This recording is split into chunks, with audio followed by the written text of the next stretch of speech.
अब देश बदल रहा है, विश्व गुरु बन रहा है, सुपर पावर बनने जा रहा है और आधे से ज्यादा भारत इसलिए खुश है क्योंकि हम 4th GDP in the world बन चुके हैं। पर रिपोर्ट्स दिखाती हैं कि पर कैपिटा इनकम और जीडीपी में फर्क होता है। पर ये समझने के लिए एजुकेशन चाहिए, एजुकेशन के लिए स्कूल्स चाहिए। पर हमें स्कूल्स कहाँ चाहिए, हमें हॉस्पिटल्स कहाँ चाहिए? हम तो मंदिर और स्टैचू से ही खुश हैं। मंदिर चाहिए, आगे बढ़ो, आगे बढ़ो, सड़क नहीं चाहिए, रोटी नहीं चाहिए, मंदिर चाहिए। पर मेरा एक छोटा सा सवाल है, जब देश के नेता के बच्चे फॉरेन यूनिवर्सिटीज में पढ़ रहे हैं और आधे से ज्यादा गरीब भारत के बच्चे किसी ऐसे स्कूल में जिसके सर पर छत भी नहीं है, बिल्डिंग बना दे तकलीफ होता है, बहुत पढ़ने में बारिश होता तो इधर उधर भागना पड़ता है।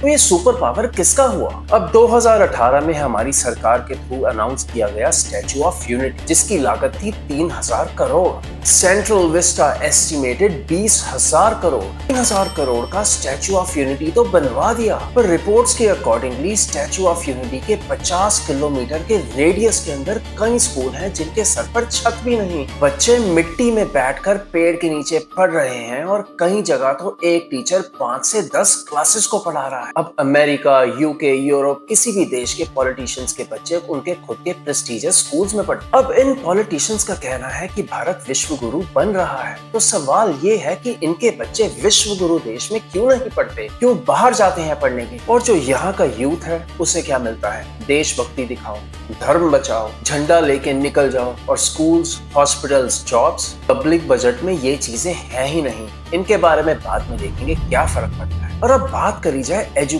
एजुकेशन मिनिस्ट्री डेटा के हिसाब से भारत में लगभग 14 लाख गवर्नमेंट स्कूल्स हैं, पर कुछ रिपोर्ट्स के अकॉर्डिंगली 60% से ज्यादा स्कूल्स में टॉयलेट तक प्रॉपर्ली काम नहीं करते। जब हम वॉशरूम जाते हैं और जब हमारे इधर कोई भी बाहर से आदमी आता है देखने के लिए तो तुरंत पानी चालू कर दिया जाता है, वॉशरूम चालू कर दिया जाता है, सब कुछ फैसिलिटी अच्छी कर दी जाती है सिर्फ दिखावा के लिए, और जैसे ही हो जाते हैं फिर वापस सब बंद कर दिया जाता है। कई रूरल एरियाज में रिपोर्ट्स के अकॉर्डिंगली एक टीचर एक टाइम पे कई बार 10 से ज्यादा से ऊपर क्लासेस को एक साथ पढ़ाता है। अब स्टैचू ऑफ यूनिटी पर जो पैसे खर्च हुए उससे अनुमान लगाया जाता है कि 10,000 से ऊपर स्कूल बन सकते थे अच्छी फैसिलिटीज और अच्छी एजुकेशन फैसिलिटीज के साथ, जिसमें लोगों को एजुकेट किया जा सकता था, भारत के फ्यूचर को एजुकेट किया जा सकता था। बात यहाँ आती है कि अगर पढ़ेगा इंडिया तो धर्म कौन बचाए, और अगर धर्म बचाने का एजेंडा पीछे हट गया तो इनके बच्चे फॉरेन यूनिवर्सिटीज में कैसे पढ़े? अब एक बचपन में एक बात सुनी थी कि धर्म तुम्हारी रक्षा करता है, पूजा पाठ करो, भगवान तुम्हारी रक्षा करें। पर अब टाइम ये आ गया कि हमारे पॉलिटिशियंस कहते हैं कि तुम भगवान की रक्षा करो, तुम्हें उन्हें बचाना है। अब पॉलिटिशियंस तुम्हारी नौकरी खा गए और तुम भगवान की।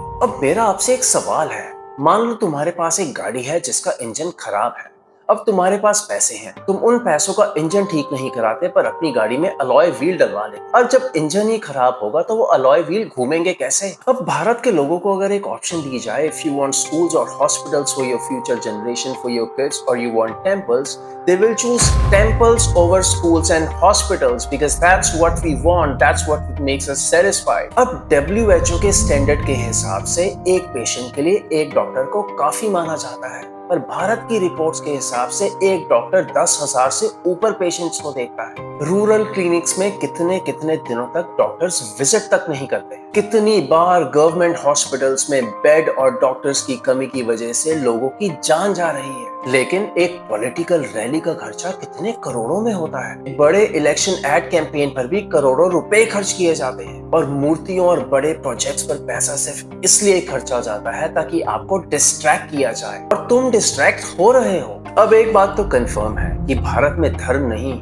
कॉमन सेंस खतरे में है, बिल्कुल लास्ट स्टेज पर है, वेंटिलेटर पर है। अब सवाल तुमसे है, तुम क्या कर रहे हो? रिलीजन के नाम पे झगड़ा करते हो, पर जब असली प्रॉब्लम होती है, जॉब्स, मेडिकल, एजुकेशन, तब तुम चुप हो जाते। अब तुम्हारे पास जॉब नहीं है, स्किल नहीं है, सपोर्ट नहीं है, फ्यूचर नहीं है, और जब सरकार से सवाल उठाओ तो कहा जाता है ये देश के लिए लॉयल नहीं।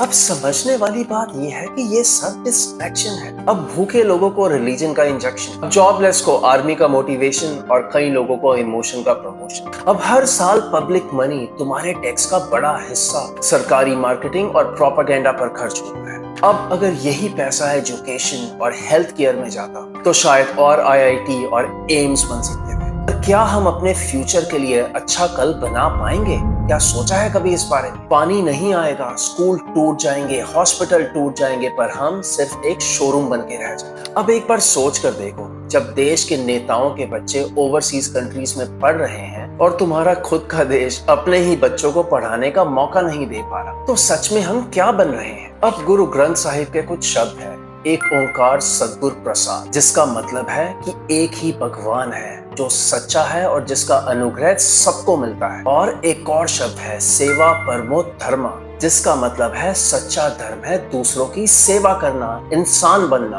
तो अगर तुम सच में देश को बदलना चाहते हो तो पहले अपने फ्यूचर के लिए इंसाफ करो, मूर्तियों से नहीं इंसानियत से प्यार करो। And if you think this video makes a lot of logic, subscribe and press the bell icon for more videos. Stay connected. Thank you.